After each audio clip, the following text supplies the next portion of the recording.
तो किरंतन प्रकरण नंबर 1, पहले आप पहचानो रे साधु भाई, पहले आप पहचानो।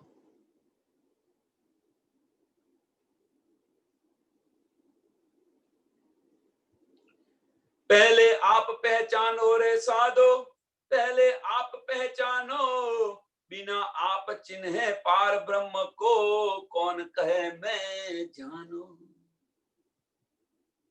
पहले आप पहचानो रे साधु भाई, पहले आप पहचानो।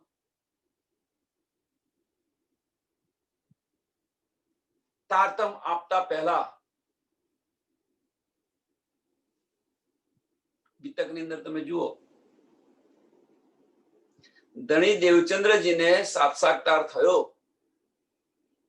તો પહેલો જ પ્રશ્ન પૂછ્યો છે, तू कौन, कहां से आई, कहां है तेरा बरथा, कहां है तेरा वतन, तू नार किन खसम की। पहला જ પ્રશ્ન પૂછે છે।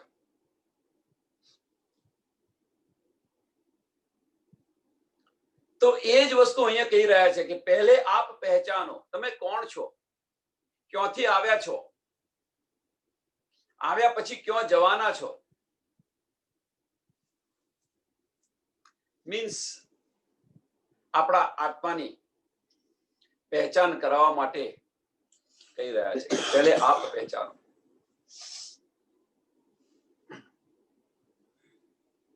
આપણે આત્માની પહેચાન કરો કે આપણી આત્મા ક્યાંથી આવી છે। बिना आप चिन्हे पार ब्रह्म को, बिना आप चिन्हे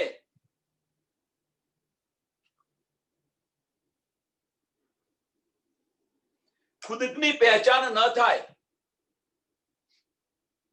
खुदनी पहचान न थाय मीन्स के तमारा आत्मानी आपने, अपना आत्मानी आपने पहचान न थाय અને કહે છે કે મેં પાર બ્રહ્મને જાણ્યું।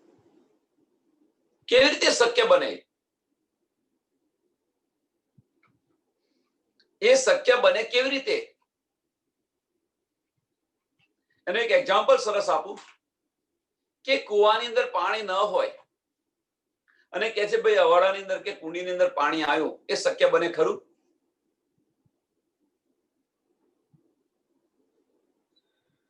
કેમ કે આત્માના ધણીને પહેચાનવા માટે આત્માને પહેચાનવી જરૂરી છે। આપણે કોણ છે, કઈથી આવ્યા છે, આપણે શું સંબંધ છે, આપણા ધણી કોણ છે, આપણું વતન કયું છે, એ પહેચાન કરો। કારણ કે અહીંયા આગળ આવ્યા છીએ આપણે તો અહીંયા આગળ બ્રહ્મ સૃષ્ટિ છે, ઈશ્વરી સૃષ્ટિ છે અને આમ ખલક પણ છે, જીવ સૃષ્ટિ પણ છે।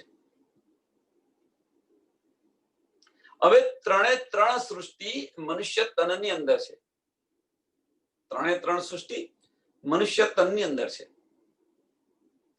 સમજ નથી પડતી કે કોણ બ્રહ્મ સૃષ્ટિ છે, કોણ ઈશ્વરી સૃષ્ટિ છે અને કોણ જીવ સૃષ્ટિ છે। કારણ કે બધાના વજૂદ એક સરખા જ છે।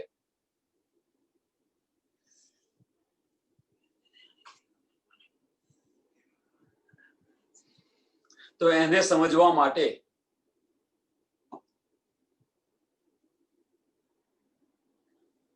આપણે રહેણીમાં આવવું પડશે અને રહેણીમાં આવવા માટેનું પ્રથમ પગથિયું આ છે કે પહેચાન કરો। તમે પહેલા પહેચાન થશે તો રહેણીમાં અવશ્ય આવશો તમે કે ભાઈ મારું ઘર આ નથી, મારું ઘર તો પરમધામ છે, મારા ધણી આ નથી, મારા ધણી તો રાજ્ય મહારાજ છે। આટલી પહેચાન થઈ ગઈ, ઇનફ છે। જાગૃતિ માટે આટલી પહેચાન ઇનફ છે।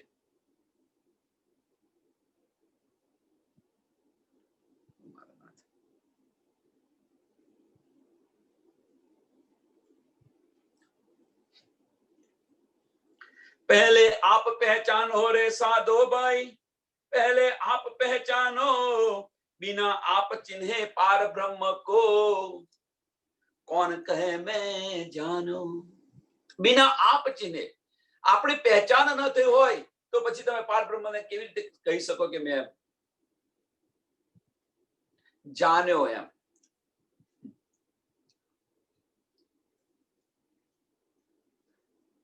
જાણ્યો મીન્સ કે મેં પાર બ્રહ્મને પહેચાન लिया છે. કેવી રીતે તમે કહી શકો?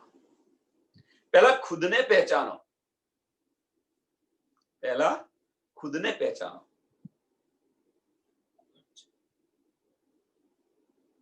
मैं कौन?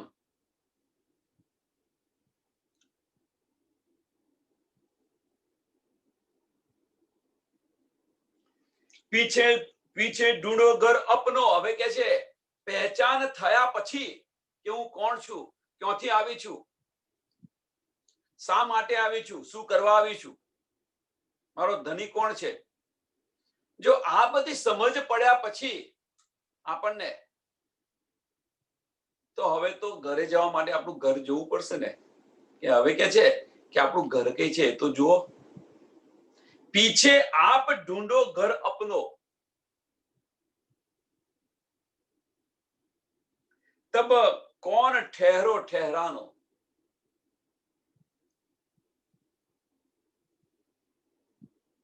तब कौन ठोर ठहरानो. આપણે આપણું ઘર જો આપણને સમજ પડી ગઈ હોય કે આપણું ઘર અહીંયા આગળ છે તો પછી આપણે અહીંયા રહીએ ખરા.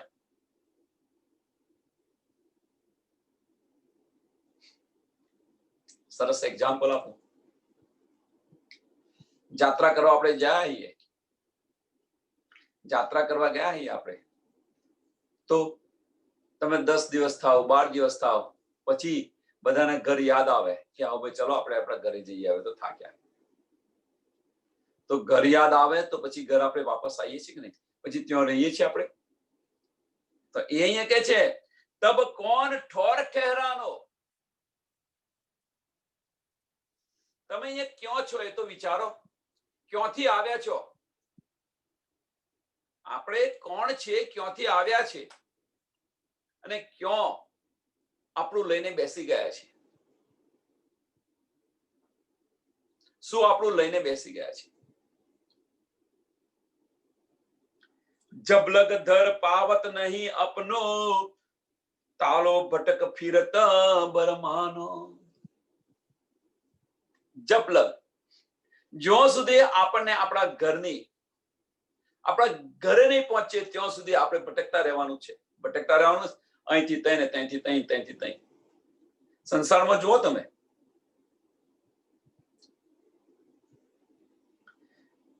એક બીજું સરસ એનું એક્ઝામ્પલ આપું સંસારની અંદર, કે જ્યાં સુધી પોતાનું ઘર ન થાય, જ્યાં સુધી પોતાનું ઘર ન થાય ત્યાં સુધી શું થાય છે તમે જુઓ. કે ભાઈ ભાડુઆત આવ્યા હોય તો આજે અહીં રહે છે, ઘર માલિક કહે છે ભાઈ હવે ખાલી કરો, મારે જોઈએ છે ઘર, એટલે તમે બીજે જશો, બીજે તમે 6 મહિના રહેશો ને એ કહેશે કે ભાઈ ખાલી કરો, એટલે ભટકવું પડે. જ્યાં સુધી પોતાનું સ્થાયી ન થાય ત્યાં સુધી કેવા ભટકો છો આપણે, કેવા ભટકે છે. એમ અહીંયા આગળ જ્યાં સુધી તમે ચોક્કસ નહીં થાવ, અહીંયા ફેર છે થોડો, અહીંયા ચોક્કસ થવાની વાત છે કે જ્યાં સુધી તમે ચોક્કસ નહીં થાવ, તમે તમારા પોતાની જાતની પહેચાન નહીં કરો, આપણા ધણીની પહેચાન નહીં કરો, આપણા ઘરની પહેચાન નહીં કરો, ત્યાં સુધી ભટકશો.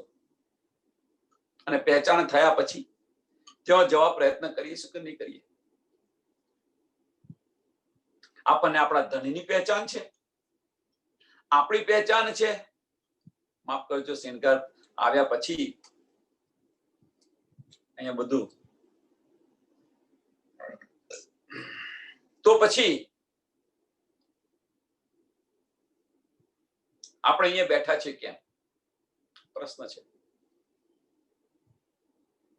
બધી જ પહેચાન થઈ ગઈ છે, પણ અહીંયા શું કે જબ લગ ઘર પાવત નહીં અપનો. જો સુધી આપણને આપણા ઘરની સમજ ન પડે, જ્યાં સુધી આપણા ઘરની આપણને પહેચાન ન પડે, જ્યાં સુધી આપણા ઘર સુધી આપણે પહોંચીએ નહીં, ત્યાં સુધી આપણે ઠરીને કેવી રીતે બેસી શકીએ.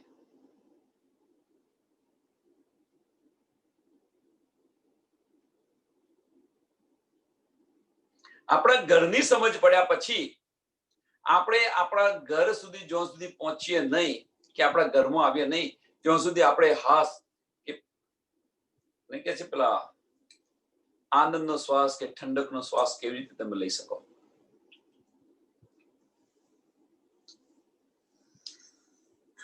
પર્યટનમાંથી ગયા પછી, યાત્રા કરવા ગયા પછી, ઘેર આવ્યા પછી થાક્યો હોય એકદમ ઉતરી જાય. એમ અહીં આગળ જ્યાં સુધી આપણે આપણા ઘરમાં નહીં પહોંચીએ ત્યાં સુધી શું કે છે? તાલો ભટક ફિરત બરમાનો. ત્યાં સુધી બસ કોઈ આ કહેશે, કોઈ આ કહેશે, કોઈ આ કહેશે, કોઈ આ કહેશે.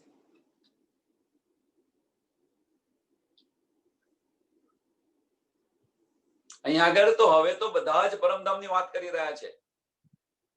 એક ધર્મ વાળા પરમધામની વાત કરી રહ્યા છે.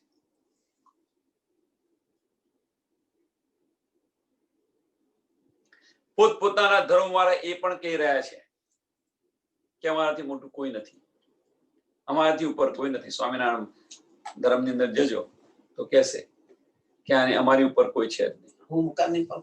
હા, કૈવલ વાળા કે કૈવલ એ કે છે અમારાથી ઉપર કોઈ નથી. કુબેરાચાર્ય પણ કે છે.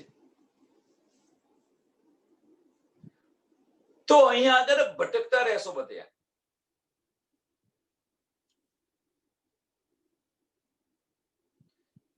તો એ ભટકવું ન પડે, ઠેર ઠેર ફરવું ન પડે, એટલા માટે કે છે કે પહેલે આપ પહેચાનો.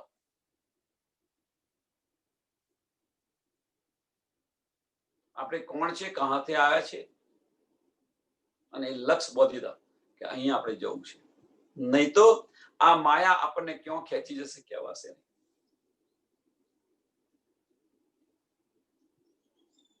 પાંચ તત્વ મિલ મોહલ રચ્યો હે.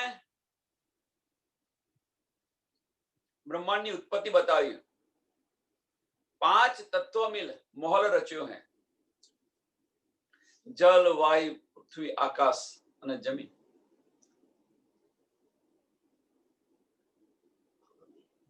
અગ્નિ. જલ, વાયુ, પૃથ્વી, આકાશ અને અગ્નિ. આ પાંચ તત્વથી આ મોલ રચ્યો છે. આની ઉત્પત્તિ થઈ ક્યાંથી? આની ઉત્પત્તિ ક્યાં થઈ ક્યાંથી?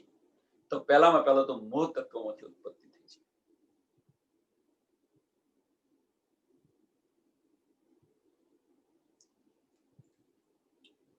આ બ્રહ્માંડની ઉત્પત્તિ થઈ ક્યાંથી? તો મોહ તત્વમાંથી થઈ છે. એની બે શક્તિ છે. એની બે શક્તિ છે. સમજાવ્યું છે, ફરી એકવાર સમજાવી દો.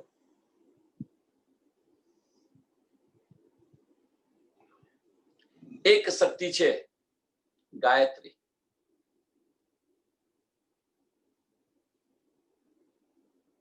અને બીજી શક્તિ છે ઓમકાર, પ્રણવ બ્રહ્મ, અહંકાર શક્તિ, જેને અહંકાર શક્તિ કહે છે. પહેલી શક્તિ છે જ્ઞાન શક્તિ ગાયત્રી, જેનાથી વેદોનું ઉત્પન્ન થાય છે. અને બીજી શક્તિ છે અહંકાર શક્તિ, જેને તમે ઓમકાર પણ કહી શકો છો, પ્રણવ બ્રહ્મ પણ કહી શકો છો.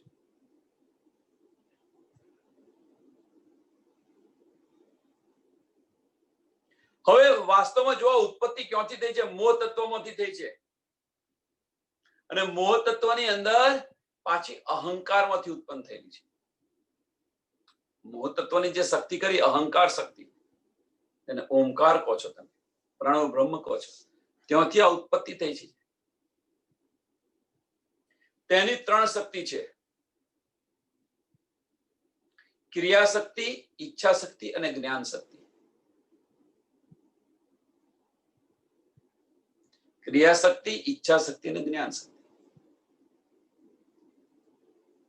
રજોગુણ, તમોગુણ અને સતોગુણ.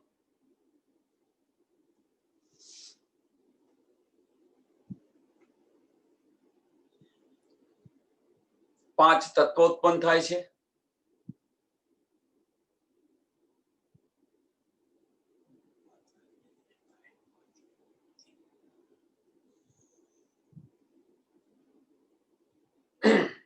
અને પાંચ ગુણ ઉત્પન્ન થાય છે.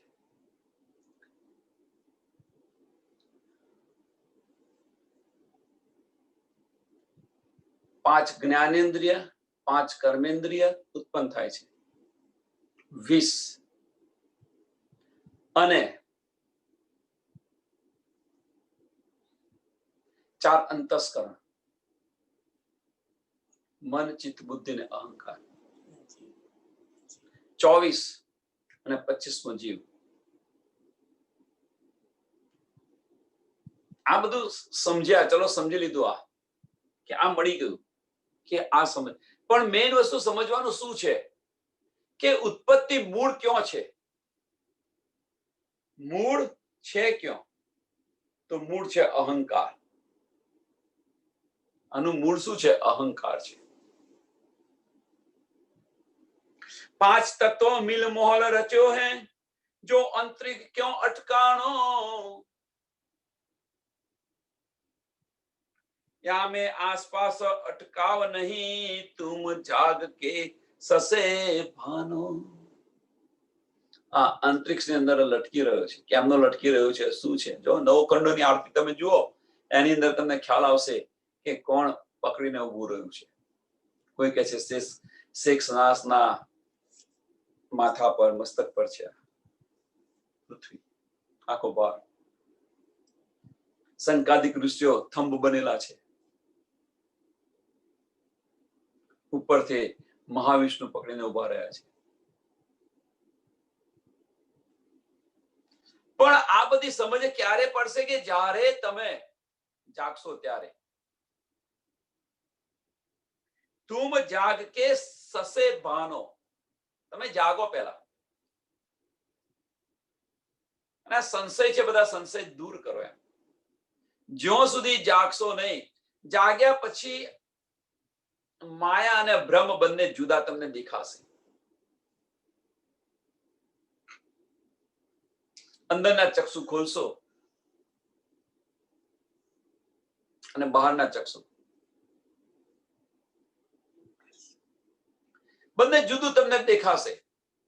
બંને જુદું દેખાશે કે ભાઈ આ માયા છે, ભ્રમ છે. આનંદ ક્યાં જોઈએ છે? એવું ના વિચારશો કે બંને જગ્યાએ આનંદ છે. નથી, એવું નહીં. આ ક્ષણિક આનંદ છે, પેલો કાયમ આનંદ છે. જો માયાની અંદર આનંદ ન હોત, હવે કોઈ કહેશે માયાની અંદર આનંદ હોય? જો માયાની અંદર આનંદ ન હોત તો આપણે માયાને પકડીને વળગીને બેસી ન રહ્યા હોત. એનો મોહ છૂટતો જ નથી. કેમ? આટલો બધો પ્રયત્ન કરવા છતાં એ મોહ છૂટતો નથી. પાછળનું કારણ શું છે?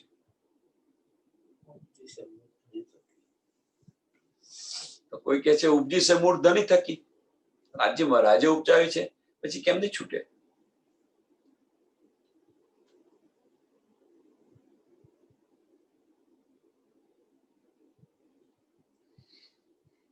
અહીંયા ક્ષણિક આનંદ છે. અહીંયા દુઃખ સિવાય બીજું કશું જ નથી.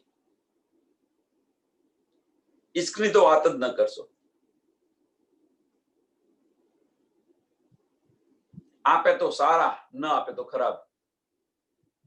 100 કાર્ય સારા કર્યા હોઈએ અહીંયા આગળ, પણ જો એક કાર્ય ખરાબ થઈ ગયું હોય તો બસ તમે આવા છો ને તેવા છો, પતી ગયું. એવા જગતની અંદર આપણે આવેલા છીએ. એવા સંસારની અંદર ખેલ જોવા માંગ્યો છે તો અહીંયા આવ્યા છો. હવે તો આપણી પહેચાન કરો. હવે તો પહેચાન કરો કે આ બધું આપણને સમજ છે.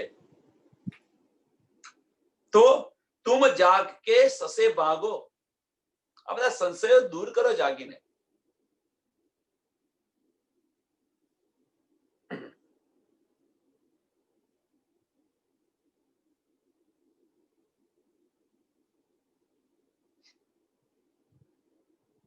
જ્યાં સુધી આપણને આની સમજ નહીં પડે ત્યાં સુધી માયા છૂટવાની નથી. તમને એકવાર ખ્યાલ ચોક્કસ થઈ ગયા કે ભાઈ આ બધું મિથ્યા છે તો એને છોડવા પ્રયત્ન કરશો કે આમાં કશું જ નથી, દુઃખ સિવાય કશું છે જ નહીં.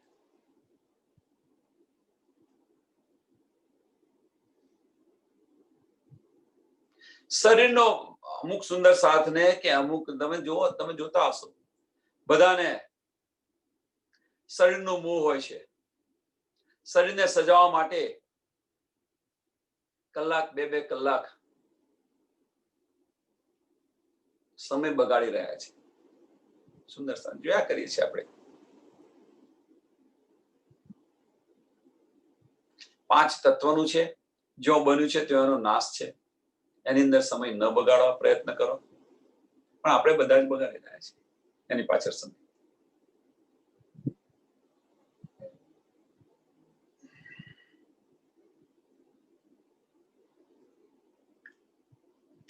ચોથી ચોપાઈ છે, નીંદ ઉડાગે જબ ચિન્હોગે.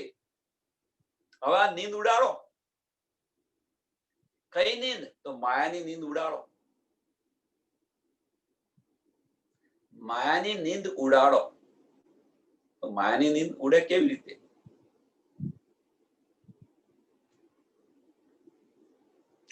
પહેલા કે છે પહેલે આપ પહેચાનો કેવું બન્યું છે, કેમનું બન્યું છે. આપ તમે પહેલા ક્યાંથી આવ્યા છો એ કહેવા માંગે છે.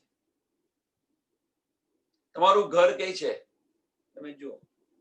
પછી ક્યાં આવ્યા છો એ બતાવવા માંગે છે આપણને. કેમનું ખડું છે, આ બ્રહ્માંડ કેમનું બન્યું, કેમનું ખડું છે એ બતાવ્યું. હવે કે છે કે હવે તમારી નીંદ ઉડાડો. જ્યાં સુધી તમે જાગૃત નહીં થાવ ત્યાં સુધી આની પહેચાન નહીં પડે. હવે જાગૃતિ મળ્યા પછી હવે તો નીંદ ઉડાડો.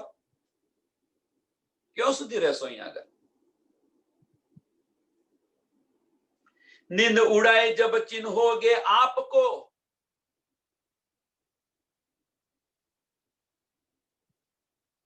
नींद उड़ाएगे जब चिन्होगे आपको.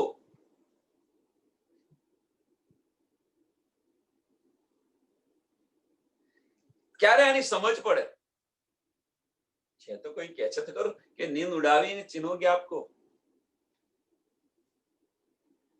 બંને જ્યારે તમને સમજ પડે કે માયા અને બ્રહ્મ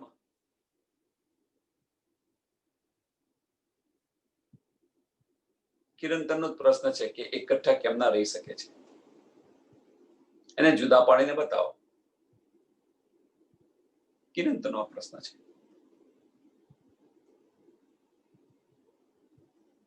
સંકાદિક ઋષિએ બ્રહ્માજીને આ પ્રશ્ન પૂછ્યો હતો કે આ જુદા પાડીને બતાવો તમે. બ્રહ્મા કહે છે ભાઈ મારા હાથની વાત નથી, આ નથી.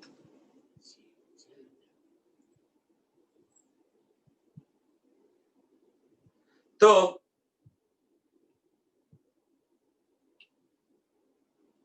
ભગવાનજી પાસે ગયા. તો અંતર્યામી છે. હંસનું રૂપ ધારણ કરીને બેસી ગયા. સંકાદિક ઋષિઓ ઓળખી ગયા એટલે પ્રણામ કરે છે.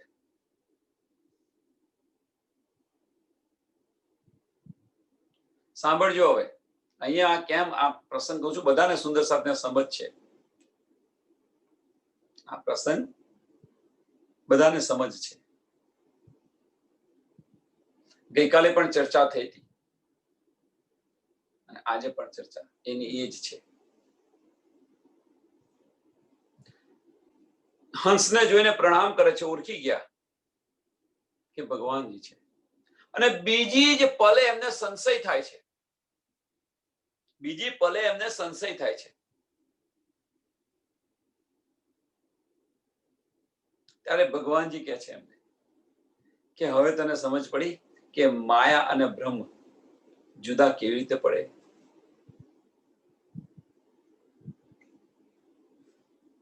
એમ આત્મા અને જીવ સંશય કરે છે. કોણ? તો સંશય કરે છે એ આપણો અહીંયા આગળ બેઠેલો છે અબલીસ. 5 તત્વનું જે આ બનેલું છે એ સંશય કરી રહ્યા છે. મન અને આત્મા બંને એક જ સાથે ચાલી રહ્યા છે. આત્મા કશું કરતી નથી. આત્મા બસ જોયા કરે છે, કશું કરતી નથી.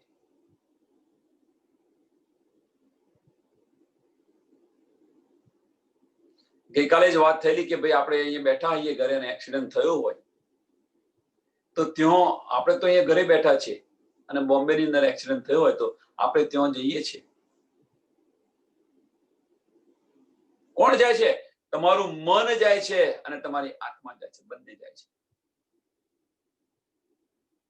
આત્મા બેઠી બેઠી જોયા કરે છે, પણ મન વિચારા કરે છે કેમનો એક્સિડન્ટ થયો છે, કેવું થયું છે, શું થયું છે, કેટલું વાગ્યું છે, એ બધું કરે છે કોણ?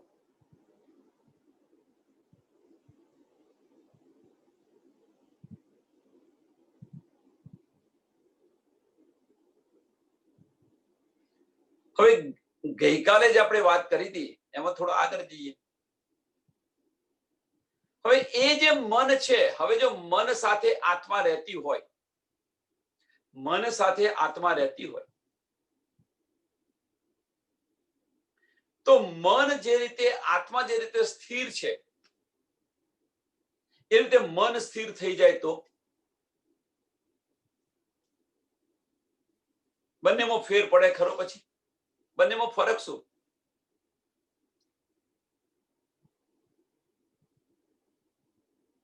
જ્યારે આપણી બુદ્ધિ સ્થિર થઈ જાય, સ્થિર પ્રજ્ઞ બની જાઓ,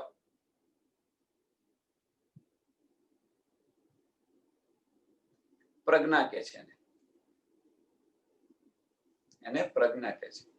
એટલે પછી એ બુદ્ધિ નથી રહેતી, એ બુદ્ધિને આત્મા કહેવામાં આવે છે. પછી એમાં કોઈ ફેર નથી. આપણી બુદ્ધિ જ્યારે પ્રજ્ઞા બની જાય, કાલે ચર્ચા થયેલી એની, આજે પણ એની જ ચર્ચા છે. તો શું કહે છે? નીંદ ઉડાય જબ ચિન્હો આપકો,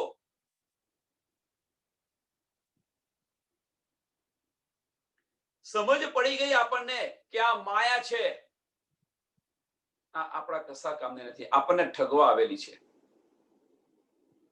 છતાં આપણે બધા જ ઠગાઈ રહ્યા છીએ. આપણે બધા જ સમજ પડ્યા પછી પણ ઠગાઈ રહ્યા છીએ.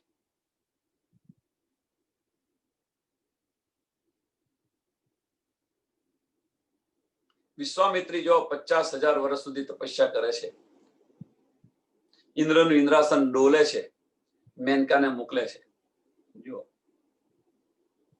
તપસ્યા ભંગ કરે છે. એમ આપણી તપસ્યા કઈ છે? અત્યારે જાગવાની તપસ્યા છે. હમણાં સત્સંગ શરૂ થતા એક બેને પ્રશ્ન પૂછ્યો મને કે આવું કેમ થાય છે?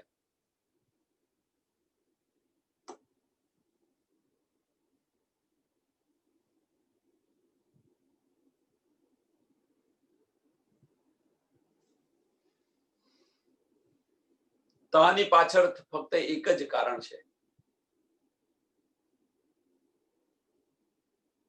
કહો તો આપણે પરિપક્વ નથી.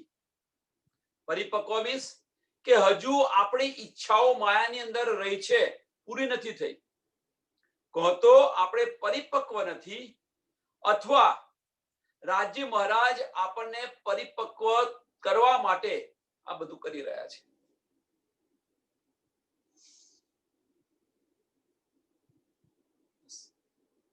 આ બેમાંથી એક બની શકે, એક હોઈ શકે તો જ આ બને, તે વગર બને નહીં.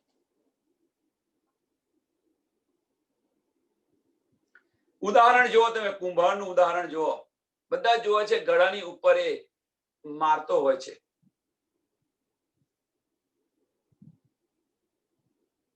એ આપણને મારતો છે એ દેખાય છે, ગળાને શેપ આપવા માટે ઉપર મારે છે એ તમને દેખાય છે, કશાકથી પેલો ટીપતો હોય છે, પણ જે નીચે હાથ છે એ દેખાતો નથી કોઈ. એમ આપણને રાજ્ય મહારાજ અહીંયા આપણને ટીપે છે. શાનાથી ટીપે છે? આપણી બધી પરીક્ષાઓ કરે છે, પરિપક્વ બનાવવા પ્રયત્ન કરી રહ્યા છે કે આ માયા તું જે બેસી રહી છે, જે લઈને બેસી છે, એમાં કશું નથી મળે. માયા સિવાય કશું, દુઃખ સિવાય બીજું કશું જ નથી આની અંદર. હવે તો તું નીકળ. નીચે હાથ છે એ દેખાતો નથી. રાજ્ય મહારાજ આમે આપે છે તમને, માયા પણ આપે છે અને માયામાંથી નીકળવાના રસ્તા પણ આપે છે. જુઓ તમે, જે કોઈ સુંદર સાથને મુશ્કેલીઓ પડી હશે એ મુશ્કેલીઓમાંથી નીકળવાના માર્ગ પણ એ જ બતાવે છે આપણને. મુશ્કેલીઓ પડવા પાછળનું કારણ શું? કે હવે રાજ્ય મહારાજની દ્રષ્ટિ તમારી પર પડી છે, આપણી પર પડી છે, તો કોઈ એવું કહેશે કે પહેલા નથી? ના, તમે એ માર્ગ પર ચાલ્યા ત્યારે એની સમજ પડી. હવે આ માર્ગ પર ચાલ્યા ત્યારે સમજ પડી, હવે દ્રષ્ટિ પડી છે. તો તમને હવે શું કરશે? પહેલે બનાવે વજૂદ, મહેસાગરની ચોપાઈ, અને વજૂદ બનાવ્યા પછી એક બૂંદ આપે. પણ વજૂદ બનાવવા માટે કસરત તો કરવી પડશે ને. તો એ કસરી કરાવી રહ્યા છે આપણને.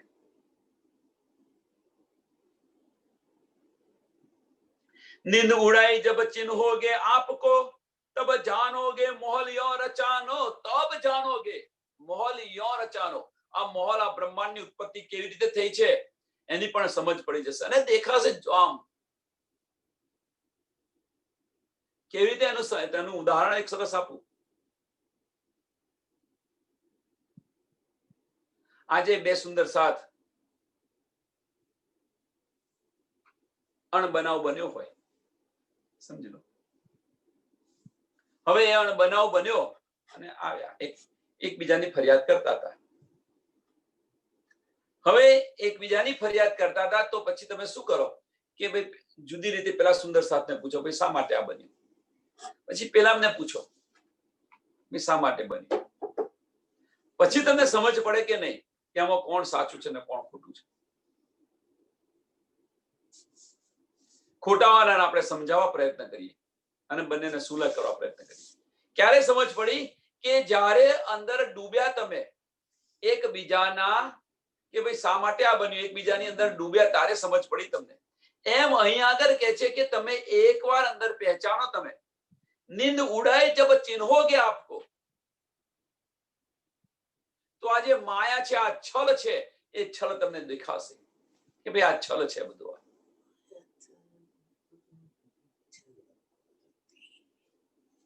तब जानोगे मोहल यो रचानो, तब जानोगे मोहल यो रचानो. તમને પહેચાન થશે, આમ દેખાશે.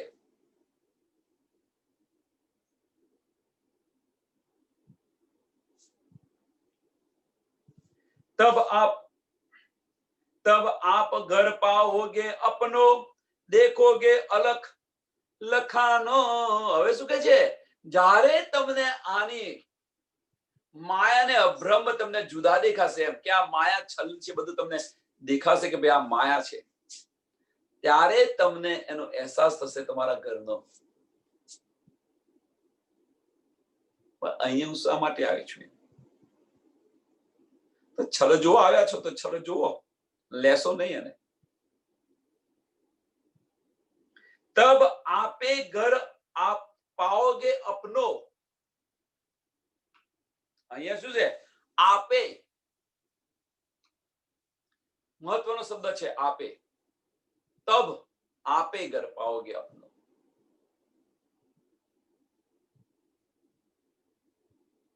કેમ કે હવે છલ સમજ પડી ગઈ તમને કે આ કેવી રીતે બન્યું છે, શું બન્યું છે, બધી સમજ પડી ગઈ.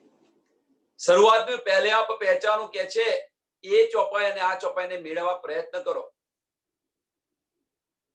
બીજી બધી ચોપાઈ આ છલ છે, કેવી રીતે બનાવ્યું છે એ સમજાવવા પ્રયત્ન કરે છે. અને એને એકવાર પહેચાન થઈ ગયા પછી તમને તમારા ઘરની પ્રતીતિ તમારી જાતે જ થશે.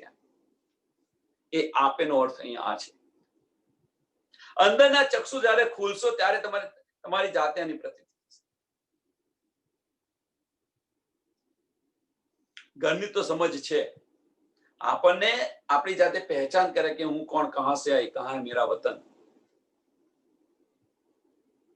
એની સમજ પડી ગયા પછી આ છલ છે, છલની સમજ પડી જાય. અને આ બંનેની સમજ પડ્યા પછી જો છલને તમે જોઈ શકતા હો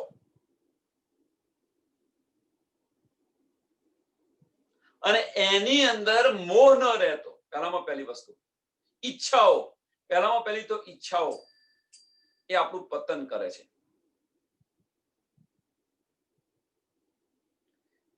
શક્ય બને ત્યાં સુધી ઈચ્છાઓને એટલા માટે કહે છે કે બને ત્યાં સુધી આંખો બંધ રાખો, બોલવાનું બંધ કરો. આંખો બંધ રાખો, કારણ કે ઈચ્છાની ઉત્પત્તિ છે ક્યાં? ઈચ્છાઓની મૂળ છે ક્યાં? આંખ છે. ઈચ્છાઓની ઉત્પત્તિનું મૂળ છે ક્યાં? તો આંખ છે. આંખની અંદર તમે કંઈક જોયું એટલે મગજ વિચારવા પડી ગયું, ચાલુ થઈ જાય મગજ. આપણે કોઈના ઘરે જઈએ અને કોઈના ઘરે ટીવી સારું હોય, ફ્રીજ સારું હોય, તમે જોયું એટલે મગજ વિચાર્યું કે આવું મારા ઘરે ક્યારે હું લાવું. કોઈના ઘરે ગાડી આવી તો જુએ મારી ઘરે ગાડી ક્યારે લાવું. એટલે આ ઈચ્છા છે. એટલે ઈચ્છાની જ્યારે સમાપ્તિ થશે, ઈચ્છાઓ એ માયા છે, બીજું કશું જ નથી. એટલે ઈચ્છાઓને મારશો નહીં પાછા. એ ઈચ્છા જે પ્રબળ છે એને મારવાનો પ્રયત્ન કોઈ દિવસ ન કરો, એને વાળવાનો પ્રયત્ન કરો, એને ફટકારો. પહેલા ફટકારો શા માટે?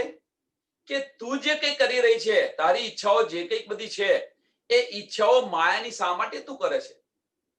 મારા ધની માટેની તું ઈચ્છા કર ને, મારા ધામ માટેની તું ઈચ્છા કર ને. અને આ રીતે ફટકારવા પ્રયત્ન કરો. સમજ પડ્યા પછી કે આ બ્રહ્માંડ શું છે, નીંદ ઉડાઈ જબ ચિન્હોગે આપકો, નીંદ ઉડાવો, અને નીંદ ઉડ્યા પછી તમને સમજ પડશે કે ભાઈ હવે તો આ જૂઠ છે, જૂઠને છોડવું પડે.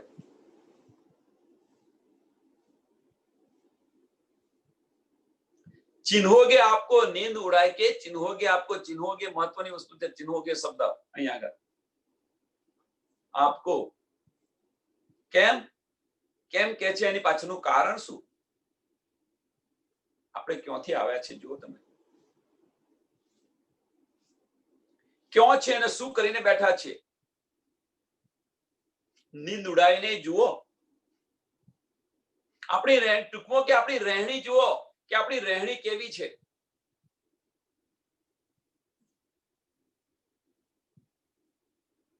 આમ ખલક જેવી રહેણી થઈ ગયેલી છે આપણી. આપણા બધાની રહેણી આમ ખલક જેવી થઈ ગયેલી છે. હવે તો નીંદ ઉડાડો.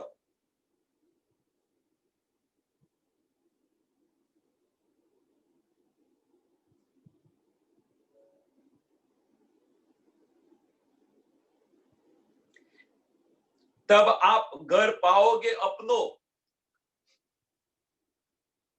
देखोगे अलख લખાનો. અક્ષર અક્ષરની પાર છે કે ભાઈ મારું ઘર આ નથી, મારું ઘર તો ત્યાં આગળ છે. અખંડ પરમધામ છે.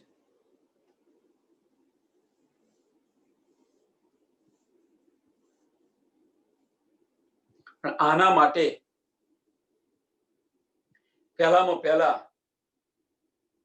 આપણે પોતાની જાતને ઓળખવી પડશે કે આપણે છીએ કોણ અને શું કરી રહ્યા છીએ.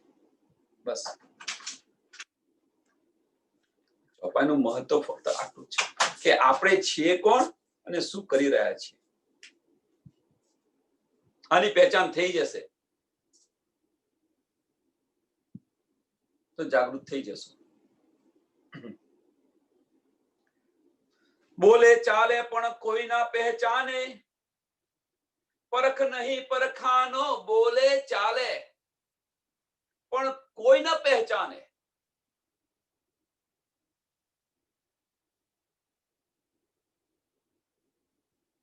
વિચારો, આપણી રહેણીની વાત કરે છે કે રહેણી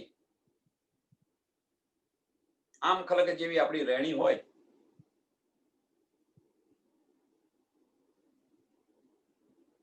એક આનું સરસ ઉદાહરણ આપવાનું મન થયું કે ઉદાહરણની અંદર જુઓ કે કોલસા અને હીરા જો અંદર બંને મૂક્યા હોય, સાથે જ મૂક્યા હોય તો કોઈ ફેર નથી. કોલસા અને હીરાની અંદર કોઈ ફેર નથી, કારણ કે હીરો જ્યાં સુધી એને પાસા ન પાડે, કારણ કે હીરાની ઉત્પત્તિ ક્યાંથી થઈ છે? કોલસાની ખીણોમાંથી થાય. હીરા મળી આવે. તો હવે તમે જો એ હીરો છે એની પર જે ધૂળ લાગેલી છે એ કઈ ધૂળ છે? તો કોલસાની છે. અને બંને સાથે મૂક્યા હોય તો કોઈને કશી ખબર ન પડે કે આ હીરો છે, આ કોલસો છે. પણ જ્યારે એને પાસા પડે ત્યારે તો ચમકે કેવો? એની ધૂળ ખંખેરીને એને પાસા પાડે તો ચમકે કેવો? એમ આપણે બધા જ હીરા જેવા છીએ, પરમધામથી આવેલા છે. હવે પરમધામથી આવેલા હૈયે આપણે આમ ખલક સાથે મળી ગયા છે. આમ ખલક અને આપણામાં કશો ફેર નથી. પણ જ્યારે જે આપણી ધૂળ છે એ ધૂળ બહાર કાઢીએ ત્યારે, ધૂળ એટલે શું? કે આપણી પોતાની પહેચાન થાય કે ભાઈ ના, હું તો હીરો છું. રમાબેન નું આ અત્યારે મને યાદ આવી ગયું કે બકરાના ટોળાની અંદર કે ઘેટાના ટોળાની અંદર બકરું પેસી જાય એવું કઈક વાત છે, એવું કઈક બેન કહેતા હતા. પણ એ બકરાના ટોળાની અંદર સિંહનું બચ્ચું બંદર મળી જાય તો એ મેં કરતું થઈ જાય. પણ જ્યારે એને પતિથી કરાવે કે તું ભાઈ બકરી નથી, તું તો શેર છે, ત્યારે ગર્જના કરે કે ન કરે?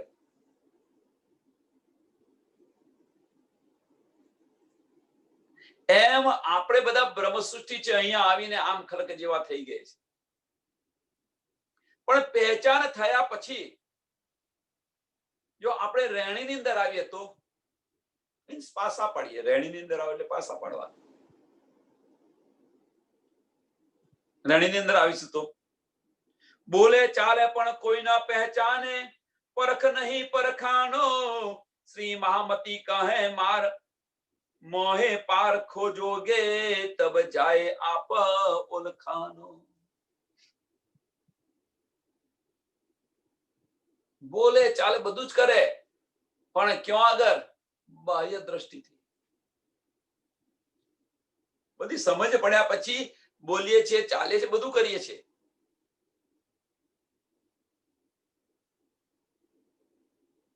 આજ ચોપાઈ ને સિંઘાના ગ્રંથ સાથે મેળવવા પ્રયત્ન કર્યા. છેલ્લી ચોપાઈ સિંઘાના છેલ્લા પ્રકરણોની અંદર સાથે એને મેળવવા પ્રયત્ન કરીએ. જો તમને શું કહેવા માંગે છે સમજાશે તરત. બોલે ચાલે પણ કોઈ ન પહેચાને. બોલે ચાલે પણ કોઈ ન પહેચાને. શું બોલે? પારબ્રહ્મ વિશે બોલે. એ રીતે રહેણી પણ કરે, પણ કોઈ ન પહેચાને. કેમ ન પહેચાને? કારણ પરખ નહીં પરખાનો. પરખ નહીં પરખાનો.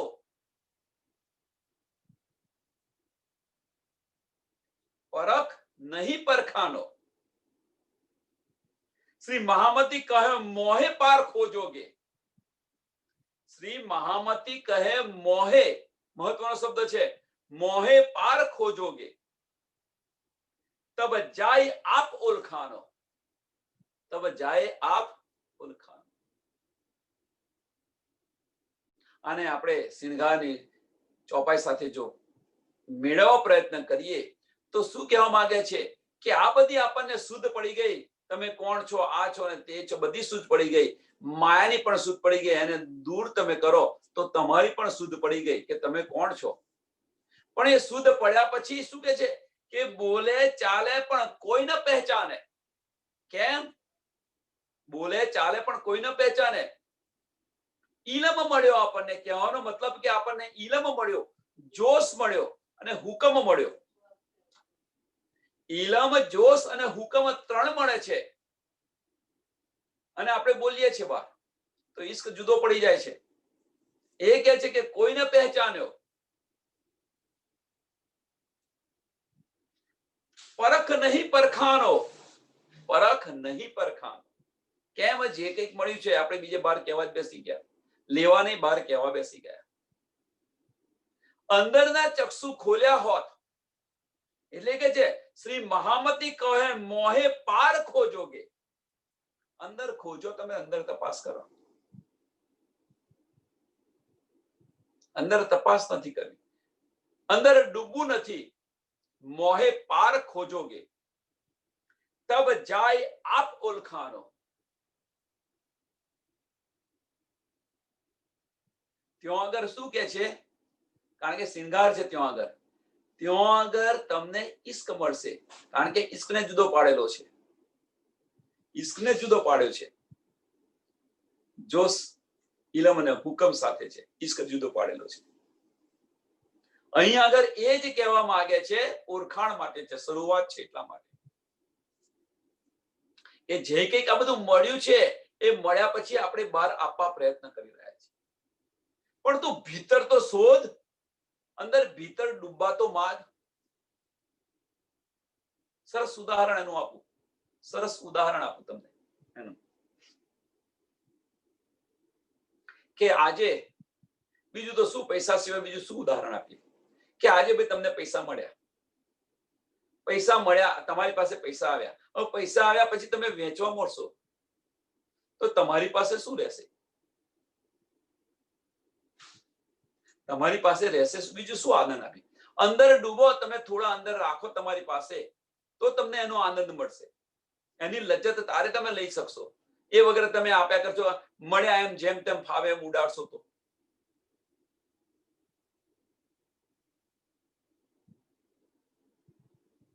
બીજું તો શું ઉદાહરણ આપી શકું? સમજી વિચારીને એને પછી ખર્ચ કર્યો હોય તો? મળે છે એને સમજ્યા વિચાર્યા વગર ખર્ચ કરો અને સમજી વિચારીને ખર્ચ કરો. જે કંઈક મિલકત મળી છે એને સમજ્યા વિચાર્યા વગર ખર્ચ કરો અને જુઓ કેવી પરિસ્થિતિ આવે છે. અને સમજી વિચારીને ખર્ચ કરો અને જુઓ કેવું તમારી જિંદગી જીવાય છે અને પેલી કેવી જિંદગી છે. તો એ જિંદગી અહીંયા બતાવવા માંગે છે કે શું કે છે કે બોલે ચાલે પણ કોઈ ન પહેચાને. સમજ પડી છે, બોલે છે, ચાલે છે બધું જ, પણ અંદર ડૂબવા પ્રયત્ન નથી કરતા તો કેવી રીતે પહેચાન થાય? પરખ નહીં પરખાનો, પરખ નહીં, પોતાની પણ પરખ નથી, સમજ પણ નથી પડતી. શ્રી મહામતી કહે મોહે પાર ખોજોગે. અંદર મંથન કર્યા કરો.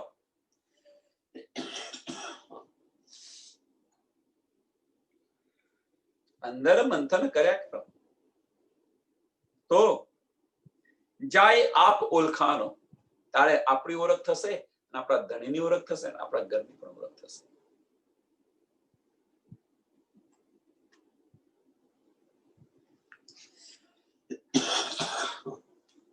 અહીંયા શરૂઆત છે, શરૂઆતના પકડની અંદર કે આપણે કેવી રીતે જાગવું, પહેલે આપણે પહેચાનો રે સાધો ભાઈ. એટલે શરૂઆતના પકડની અંદર આ છે અને આ જ વસ્તુ, આની આ જ ચોપાઈ શિનગારની અંદર હોય તો એનું જુદું સ્વરૂપ છે. કેમ? ત્યાં પહેચાન થયા પછી ઈશ્ક નથી મળતો. અહીંયા પહેચાન, હજુ ઈશ્કની તો ઘણી બધી વાર છે, એ તો ખાલી પહેચાનની વાત થઈ છે.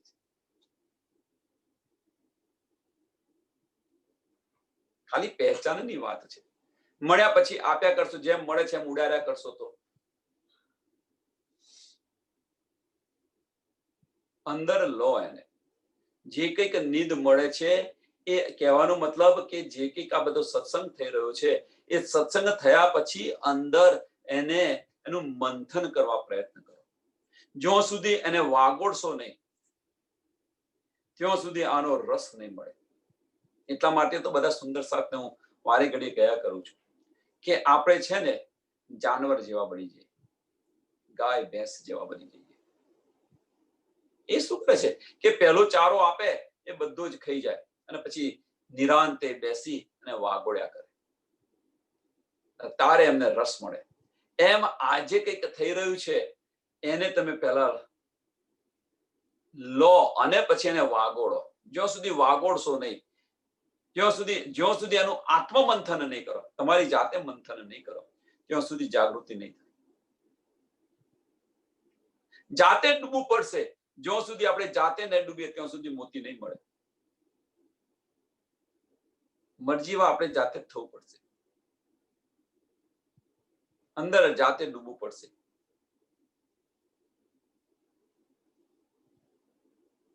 આપણને બીજા કોઈ નહીં લઈ જાય પરમધામ. ઈશ્કના દ્વાર જાતે જ ખોલવાના છે. હા, ખોલવા પ્રયત્ન કરાવશે કે ભાઈ આ રીતે ખુલે, પેલી રીતે, બધા માર્ગ બતાવશે, પણ એ માર્ગ પર જ ચાલવાનું આપણે જ છે, બીજા કોઈને નથી. એમ સ્વામીજી આપણને આ બધા માર્ગ બતાવે છે, પણ એની પર ચાલવાનું તો આપણે છે ને. એટલે કે છે કે શ્રી મહામતી કહે મોહે પાર પાઓગે, મોહે પાર ખોજોગે. અંદર ખોજો, પ્રયત્ન કરો, અંદર ડૂબવા પ્રયત્ન કરો, મળશે, અવશ્ય મળશે. તો શું થશે? તબ જાય આપ ઓળખાઓગે. બધી સમજ પડી જશે, બધી શુદ્ધ પડી જશે. પછી અહીંયા આ પ્રકરણ પૂરું થાય છે. આ ચોપાઈ દોડાવીએ અહીંયા આગળ. બોલે ચાલે પણ કોઈ ન પહેચાને, પરખ નહીં પરખાનો. શ્રી મહામતી કહે મોહે પારખો જોગે, તબ જાય આપ ઓળખાનો, તબ જાય આપ ઓળખાનો. લો શ્રી પ્રાણનાથ प्यारे की, श्री कृष्ण कन्हैया लाल की, सदगुरु महाराज की, सुंदर साथ की. सर्व सुंदर साथ ने प्रणाम.